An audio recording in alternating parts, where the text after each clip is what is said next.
Herkese merhabalar arkadaşlar. Şimdiden iyi bayramlarınız olsun. Bayram gelmeden uygun bir an bulmuşken sizlere video çekmek istedim. Bugünkü konumuz en son konuşmanızda, en son görüşmenizde ya da sizi en son gördüğünde. Burada yüz yüze görüşmede olmayabilir, fark etmez. Ona nasıl bir etki bıraktınız? Sizin hakkınızda ne düşündü, ne hissetti? Bu konuyu ele alacağım. Konuşturma kartlarım da var. Yorumun sonunda 3-5 tane kartla da size ne söylemek ister onu soracağım. Burada 2 tane obje var. Sizler için hazırladığım. Bu objelerden bir tanesi yine bana hediye olarak gelmiş bir tatlı biblo. Melek. 2 gündür meleklerden gidiyoruz, fark ettiniz mi? Seviyorum bu tarz objeleri. İlki burada mavi taşları olan bir mumluğumuz var. Diğeri de melek. O kişiyi düşünün. Kafanızda o anı canlandırın. Hangisinde mesajınız olduğunu hissediyorsanız o objeyi seçin. Ben mumluktan başlayacağım. Evet, bunu kenara alalım.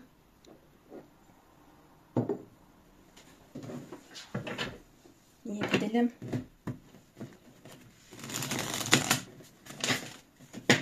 Bu kişi neler düşünmüş? Onda nasıl bir etki bırakmışsınız?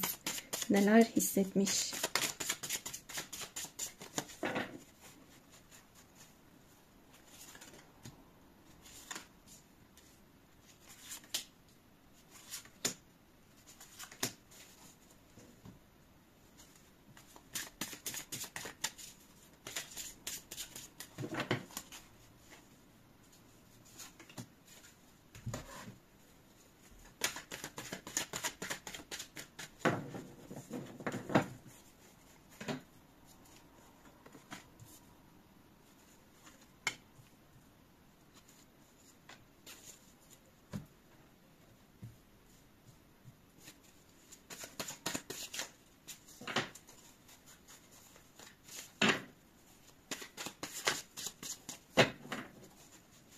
Evet, bugün bana hediye bir deste geldi. Burada tarot okuyucusu 2 tane arkadaşım. Neydi bakayım? Muhayyel Tarot. Osmanlı Türk kültürünü ele alarak bir deste tasarlamışlar. İlginizi çekerse Instagram üzerinden sorabilirsiniz. İlk kez kullanacağım bu desteği, anlamlarını bilmediğim için kılavuzu da yanımda. Bakalım buradan da destek alalım, neler çıkacak. Şöyle yapalım.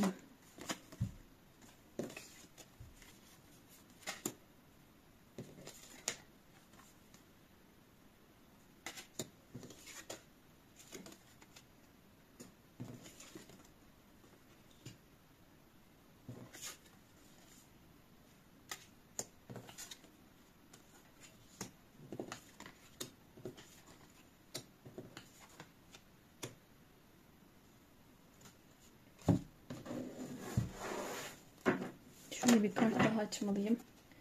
Bu da ne demek istiyor?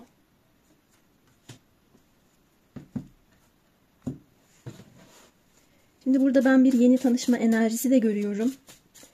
Çok fazla geçmiş teması almadım ama zaten tanıdığınız bir insanla zaman geçirme durumunuz olmuş olabilir. Geçmişin ağır enerjileri, kalp kırıklıkları, mutsuzluklar gibi konuların burada yer aldığını görmedim ben. Daha başta uyumlanamadıysanız diğerini dinleyebilirsiniz.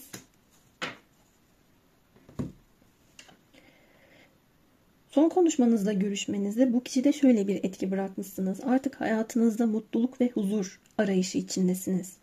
Gerginlik, içsel çatışma, mutsuzluk, huzursuzluk enerjilerini asla ve asla istemiyorsunuz. Ne istediğinizi bilen kararlı bir kişi olarak görmüş sizi. Sabırlı ve ihtiyatlı davrandığınızı fark etmiş. Hoş sohbet biri olarak yorumlamış sizi. Hayatınızda dengeye, dengeli yaklaşımlara önem verdiğinizi düşünmüş. Burada bir takım karşılaştırmalı durumlar gözlemledim. O sizi böyle düşünmüş olabilir ama belki konuşmanıza, görüşmenize geçici gözüyle bakan tarafın kendi olduğunu da, biraz böyle hayatın eğlenceli kısmını, ünlü düşmesi yapamadım. Hayatın eğlenceli kısmını burada ele alarak hareket etmeye çalıştığını görüyorum. Bu kişinin sizinle geçirdiği zaman burada işte aman takılırız, geçici bir şekilde flört ederim, biraz zaman geçer tarzında bir bakış açısıyla hareket ettiğini görüyorum. Fakat burada bir şaşkınlık ve aşk belirtisi var. Toz pembe gözlüklerle sizin hayatı yorumlamadığınızı, o şekilde dünyaya bakmadığınızı düşünüyor. Şuradan bana geçen enerji şu şekilde. Bu insan sizinle olan konuşmasına, belki tanıştınız ya da zaten uzaklardan bir şekilde tanıyordu ama çok yakından tanımıyordu. Oturup sohbet etmemiştiniz diyelim ki. Bakış açısı açısından öyle çok derinlikli olmadığını görüyorum. Bir şekilde zaman geçer. Konuşuruz. Çok da anlam yüklemem tarzında burada yaklaştığını görüyorum. Ama öyle olamayacağını ya da böyle olmaması gerektiğini, etkisini sizden almış şeklinde de görmekteyim. Kendisi de hoş zaman geçirmiş. Burada eril arkadaşlar için çok sportif kıyafet görmüyorum. Bu kişiyle en sonki görüşmeniz, konuşmanızda eğer böyle takım elbise gibi ya da bir gömlek pantolon olabilir. Böyle bir kombinasyon yaptıysanız bu kişinin bundan hoşlandığını görüyorum. Dişi arkadaşlarım içinse de bir elbise görünüyor burada. Ya da etek diyebilirim. Çok maskülen bir giyim tarzı çıkmamış. Böyle bir kombin yaptıysanız bunu çok zarif ve şık bulduğunu, böyle onu etkileyebildiğinizi, bakımlı bulduğunu sizi söyleyebilirim. Yalnız siz bu kişiye göre biraz zıt bir karakter olabilirsiniz. Onda şöyle bir etki uyandırmışsınız olarak geliyor. Benim ak dediğime kara diyebilir. Her şeye evet demeyebilir. Mevcut durumu değiştirmek, dönüştürmek veya dengelemek için, orta yolu bulmak için bazen benim susmam gerekecek, bazen onun susması gerekecek. Bir şekilde biz bazı durumları alttan almak için, halletmek adına, pardon cümlem çok bozuk oldu, düzeltiyorum.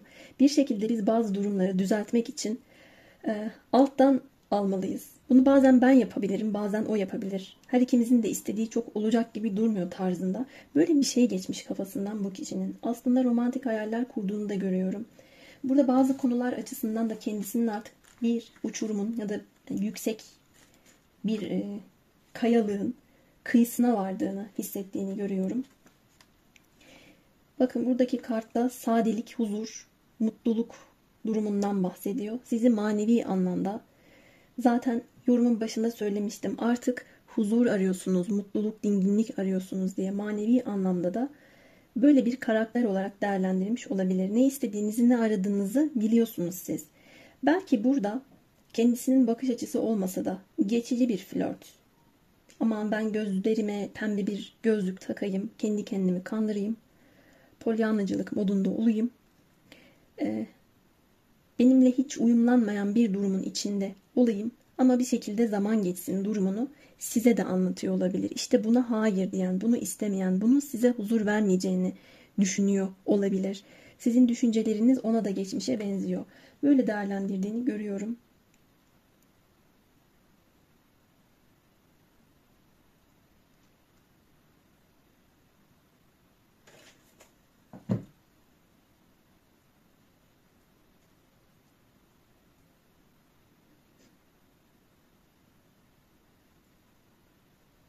Burada su burçlarımız çok baskın gelmiş. Bir de yay burcumuz var arkadaşlar.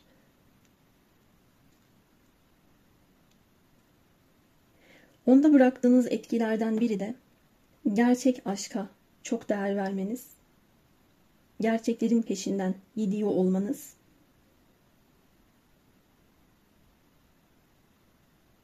hayatınızın kontrolünün kendi ellerinizde olduğunu ve her şeyi değiştirebilecek güce sahip olduğunu düşünmeniz. Bu kişiye böyle bir enerji aktarmışsınız. Boşa çabalamak, boş yere uğraşmak, olmayacak bir şey için kürek çekmek gibi bir duruma hayır diyeceğinizi düşünüyor. Sabırlı olduğunuzu gözlemlemiş. Hayatınızda bir bolluk bereket olduğunu fark etmiş. Bu destede en fazla huzur ve dinginlik. Bu tema çok ağırlıkta. Örneğin burada evet o aşkın getirdiği heyecan durumu da var. Ama paldır küldür bir şeylere yol almak, kontrolsüz bir biçimde ilerlemek gibi durumları görmüyorum. Durup düşünme, değerlendirme, meseleyi ele alıp iyice tartma gibi konular çok gelmiş. Dolayısıyla bu kişide bıraktığınız etkinin bu olduğunu da görüyorum.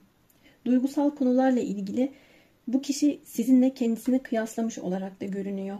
Maskeler takmış olabilir mesela. Gerçek niyetini tam anlamıyla yansıtmamış olabilir. Bir soralım burada. Şu maske çok dikkatimi çekti.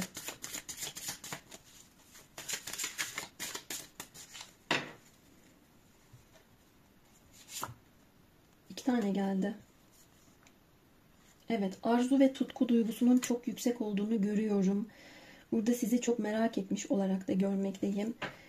Daha erotik bir mesaj geldi burada.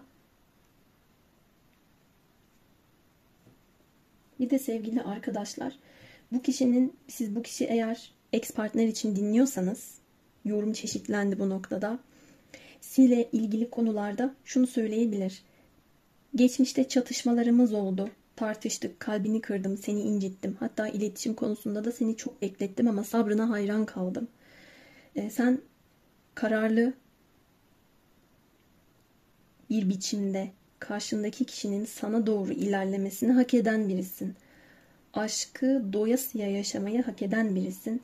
Elimden geldiğince seninle dengeyi bulmaya çalışacağım. Bu benim için çok zor ama ben de hayatımda huzur ve mutluluk arıyorum. Huzuru ve mutluluğu sende buldum diyebilir.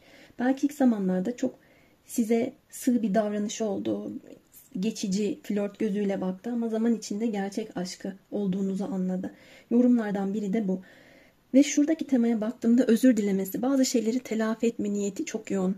En sonki konuşmanızda ve görüşmenizde bunu yapması gerektiğini de anlamış. Yapamadıysa, burada yapamama gibi bir durumu da gözlemledim. Öyle yapmam gerekiyordunun mesajı bu kişide çok yoğun bir biçimde gelmiş. Çünkü hayal kırıklığı yaşattıysa kendi de yaşamış. Yapmadığı konular yüzünden bir pişmanlık durumunu yaşadığını görüyorum. Sizi özlediğini, geri çağırdığını görüyorum. Ama eğer yeni tanıştığınız bir insansa, belki uzaktan bir göz aşinalığı vardır ama yorumun başında belirttiğim gibi oturup bir şeyleri paylaşmamışsınızdır. Öyle bir kişi ise yorumun başında yaptığım cümleler hala geçerli. Bir de bu kişinin geçmişinde hala etkisi altında kaldığı, unutamadığı, bu sebepten kaynaklı aşk ilişkilere biraz bardağın boş tarafıyla baktığı, sizle ilgili olan konuşmasında sanki kendisini bir uçurumun kenarındaymışçasına hissettiğini söyleyebilirim. Bir değişim var onun hayatında. Artık geriye bakarak bazı durumların üstesinden gelemeyeceğini düşünüyor. Önüne bakması lazım. İçini dinlemesi lazım.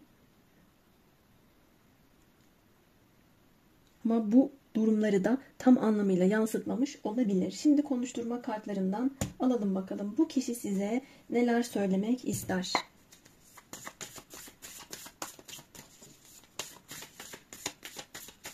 Evet, ne söylersin? Ne söylemek istersin?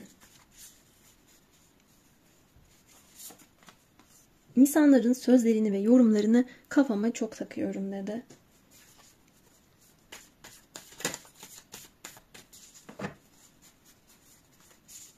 Bu benim az önce yaptığım yorum insanların kendisini etkileme durumu da olabilir. Geçici bir şekilde bak, çok anlam yükleme. Anı yaşa, takıl biraz gibi bir şeyler söylemiş olabilir çevresindeki kişiler. Ben bu kişinin buna çok meyilli olduğunu görmüyorum bu arada. Aşkın içine düşme. Aşka düşme. Kendini duygulara kaptırma gibi bir konunun daha yoğun olduğunu görüyorum. Başka ne söylersin? Kıskançlıkların beni üzüyor ve öfkelendiriyor dedi. Şu tabloya bir bakar mısınız? Buradaki kadın adamın saçlarını yoluyor. Burada bir yanlış anlama ya da kıskançlık durumu olmuş olabilir. Bu sizin kıskançlığınız olmayabilir sevgili arkadaşlar. Belki siz bu kişiyle konuşup görüştüğünüzde sizi biri gördü. Onun eski sevgilisi gördü.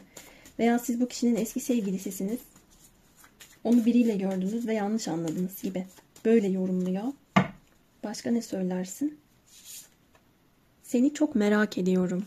Evet, şurada asılı bir iç çamaşırı var. Burada erotik bir mesaj geldiğinden bahsetmiştim size.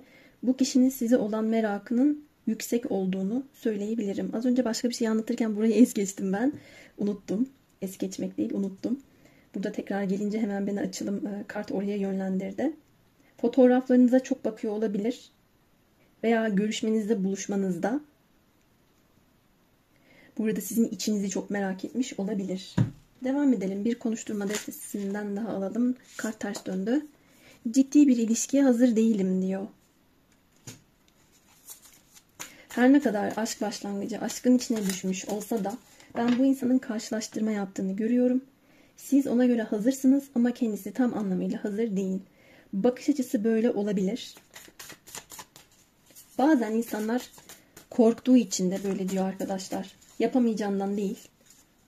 Ama kendisine şu geçicilik noktasında tutmanın daha kolay olduğunu düşündükleri için ciddiyet ve sorumluluk almak ağır geldiğinden böyle söyleyebiliyorlar. Korkuyorum kartı düştü. Evet. Tam bu yorumumun üstüne. Son bir kart daha alalım. Ne söylersin? Bize bir şans daha verir misin? Evet. Bu açılım geçmiş enerjileri de barındırıyor. Telafi ve özür yorumu yapmıştım. Bu kişinin evet korksa da sizi çok merak ettiğini ama belki onu kıskanacağınızı düşünmesi, birilerinin etkisi altında zamanında kalıp ciddi bir ilişkiye hazır olmadığını düşünüp mevcut durumunuzu harcamış olma olasılığı da var. Şu anda da bize bir şans verir misin diye size bir söylemde bulunuyor. En sonki görüşme konuşmanızda bunları düşünüp hissettiğini görmekteyim. Ve benim aldığım enerji bu insanın hayatında bir huzura ihtiyaç duyması, onu da sizde bulmuş şeklinde gördüm. Evet arkadaşlar, ilk deste için söyleyeceklerim bu kadardı, daha doğrusu objemiz için. Şimdi ben melek objesine geçiyorum. Kendinize çok çok iyi bakın. Melekteyiz. Bakalım siz bu insanla en son konuştuğunuz zaman, en son görüştüğünüz zaman onda nasıl bir etki bıraktınız? Neler düşündü, neler hissetti?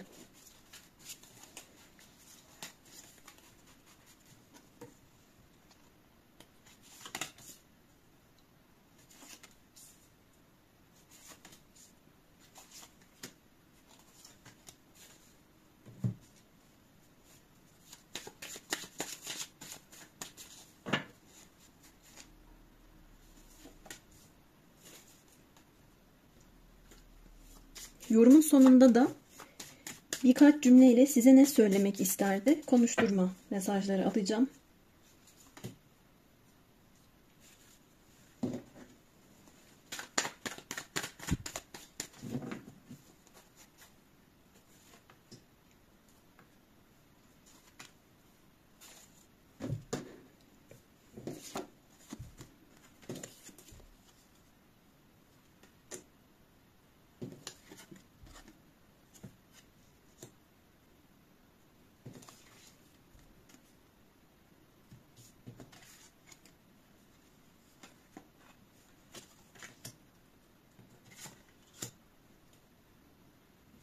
En sonki konuşma ve görüşmenizde bu kişi sizin onun ruh eşi olduğunuzu düşünmüş. Hatta bununla ilgili hayaller kurduğunu da görüyorum.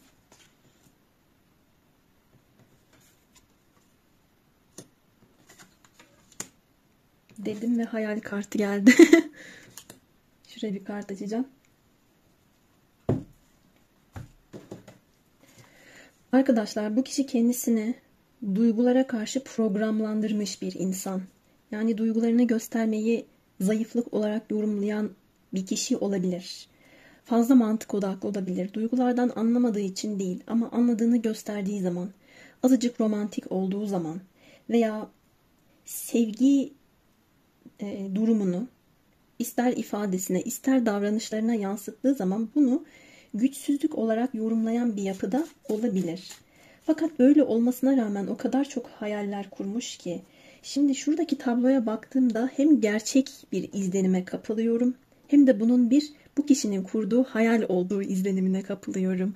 En sonki konuşmanızda her şeyden önce o benim için doğru bir insan. Onunla ben dünyayı gezebilirim, yolculuk yapabilirim. Maddi manevi olarak doyuma ulaşabilirim. Mantığıma o benim çok yatıyor. Onu çok güzel, feminen buluyorum.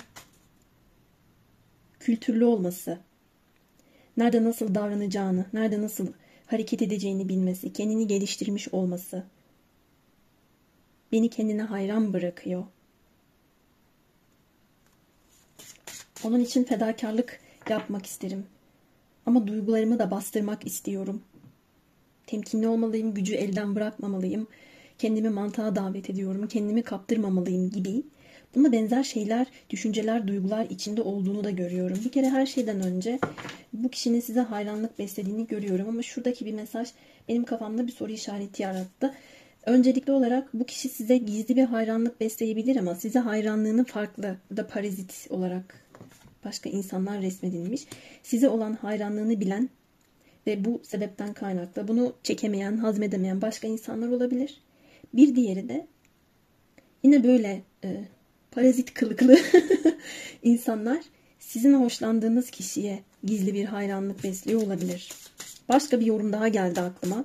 Bu kişi, acaba ben bu kişiden çok hoşlandım da, acaba bizim aramızda benim hoşlandığım kişiden hoşlanan, ona hayranlık besleyen, beni irite edecek olduğunu düşündüğüm başka bireyler de var mı? Başka kadınlar, başka erkekler de var mı gibi bir şeyleri düşündüğünü de yorumlayabilirim burada. Evet, kılıç beşlisi geldi. Burada ikiniz arasında olumsuz etkisinin çok olumsuz olduğu ya da bu kişinin varsayımları dahilinde negatif insanlar var. Bir kere ikiniz arasındaki ilişkiye, diyaloğa veya olabilecek güzel şeylere engel teşkil ettiğini gördüğüm kişiler çıkmış burada. En sonki görüşme konuşmanıza da ket vurmuş. O görüşmeye zarar vermiş insanlar olabilir bunlar. Bu kişinin hayallerindesiniz. Rüyasında sizi görüyor olabilir. Sizi çok düşlediğini görüyorum.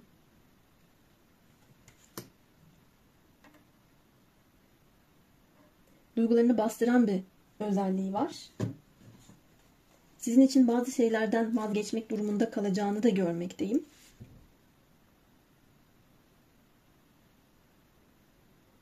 Şu anda kendi hayatında pek çok konuyu askıya almış olabilir. Bu konu arasında duygusal mevzular olduğunu da görüyorum. Şu kartın anlamını bilmediğim için kılavuzundan baktım. Burada bir yokluk bilincinden, olumsuzluktan, kısıtlamadan bize kart haber veriyor. Kısıtlılık ve tutukluluk halini ifade eden asılan adam kartımız burada zaten. Aslında suratında bir gülümseme var gibi ama elleri, kolları, ayakları zincirle dolanmış.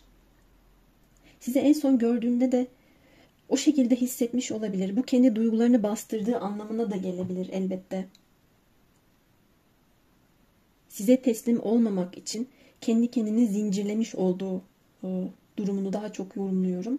Bu durumdan hoşnut değil gibi, çünkü arka planda o kadar canlı ve güzel hayalleri var ki. Yalnız ben burada incitici durumlar görüyorum.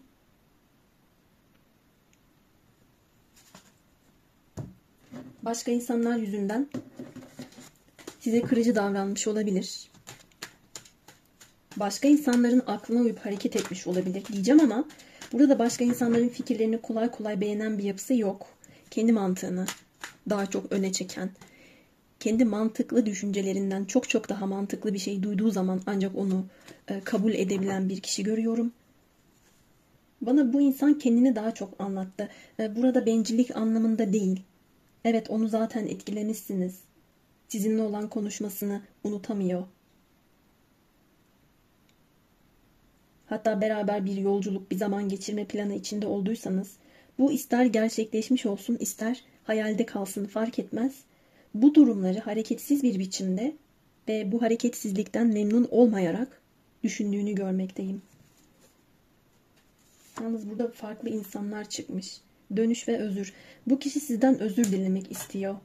En sonki konuşmanızda bunu ifade etmediyse de bu böyle. Ama bana öyle bir enerji geçmedi arkadaşlar. Bu kişi içinde bastırıyor bir şeyleri, tutuyor. Şimdi konuşturma kartından dökeriz her şeyi ama bu insanı bambaşka bir şeylere sürüklemişler. Yanlış yapmış. Kırıcı davranmış.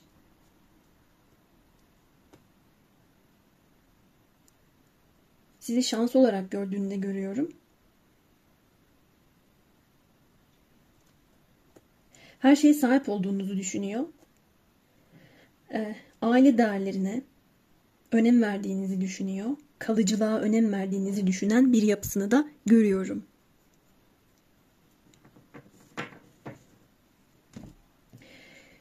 Gözümün önüne bir tablo geldi. Bu kişi kendi başına dolandığında, gezdiğinde keşke şunu demeseydim. Keşke o dönem şunu söyleseydim. Keşke konuştuğumuzda ona kafamdan ne geçiyorsa bunları birer birer anlatsaydım tarzında bir pişmanlık yaşadığını görüyorum. Ama gözümün önüne hani tek başına dolaşan, ortalıklarda böyle dolanan bir insan geldi şu anda.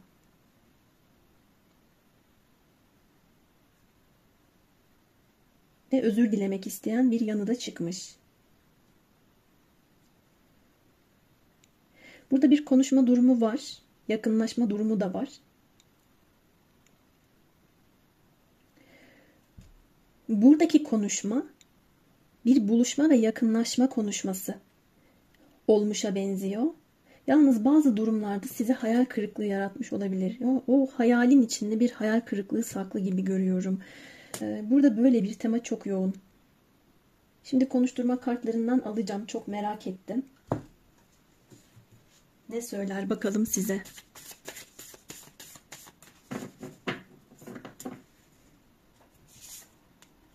Beklentilerini yerine getirebilir miyim bilmiyorum diyor. Bu yüzden kendisini askıda tutuyor. Hareketsiz, donuk. Bir anlamda da kendi kendini kısıtladığını görüyorum. İki şey arasında kaldım. Aile, sevgili, aşk, mantık diyor. Bunların hepsi bile olabilir arkadaşlar. Aşkla mantık arasında kalmış. Ama diğer bir yandan burada çok aile ve sevgili ayrımı görmedim. Ama şey olabilir. Burada parazitler var. Üçüncü şahıslar. Çevresindeki çok fazla diğer kişiler diyebileceğim durumlarla sizin aranızda kalmış olabilir.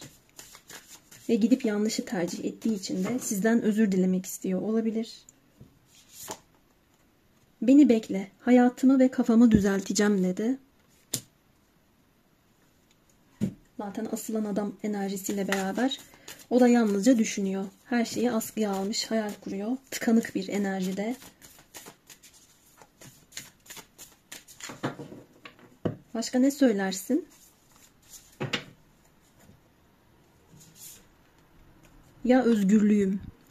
Evet arkadaşlar, bu kişi, yani onu hayranlık besleyen kişiler de dahil olmak üzere bu çevresinde parazit diyebileceğim, belki yanlış ilişkiler, belki günübirlik ilişkiler noktasında takılı kalmış bir birey de olabilir.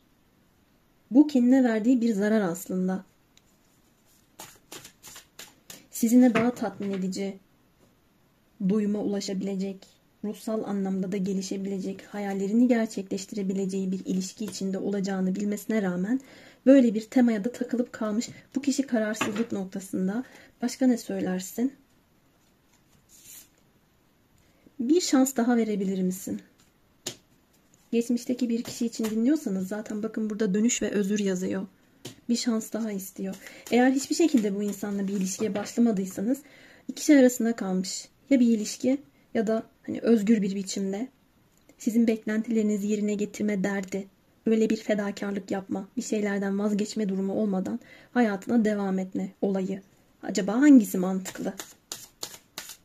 Bu yüzden de herhangi bir karar vermiş değil. Kendisini bu anlamda da bu noktada da kısıtlanmış, tutuklu hissediyor. Kariyerime odaklıyım. Lütfen anlayış göster. Ben burada kariyerine odaklı bir insan görmedim. Yalnızca bu kendisini kasıtlı olarak aşk noktasından uzak tutup bir karar, stresli bir karar almak istemeden kendisini işine verdiğini anlatmaya çalışan bir kişi. Son bir cümle daha alacağım.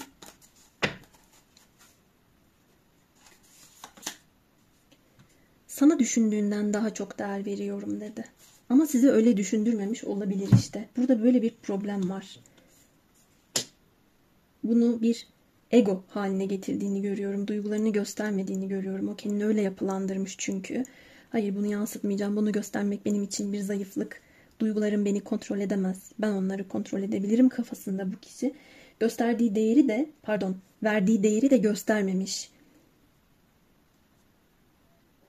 Yeni tanıştığınız bir kişi ise değer vermek istemeyen bir insanla karşı karşıyasınız. Ama sizin değerli bir insan olduğunuzu algılamış diyebilirim. Evet sevgili arkadaşlar, melek objesi için de söyleyeceklerim bu kadardı. Umarım memnun kaldınız. Yeni videolarda görüşmek üzere. Kendinize çok çok iyi bakın.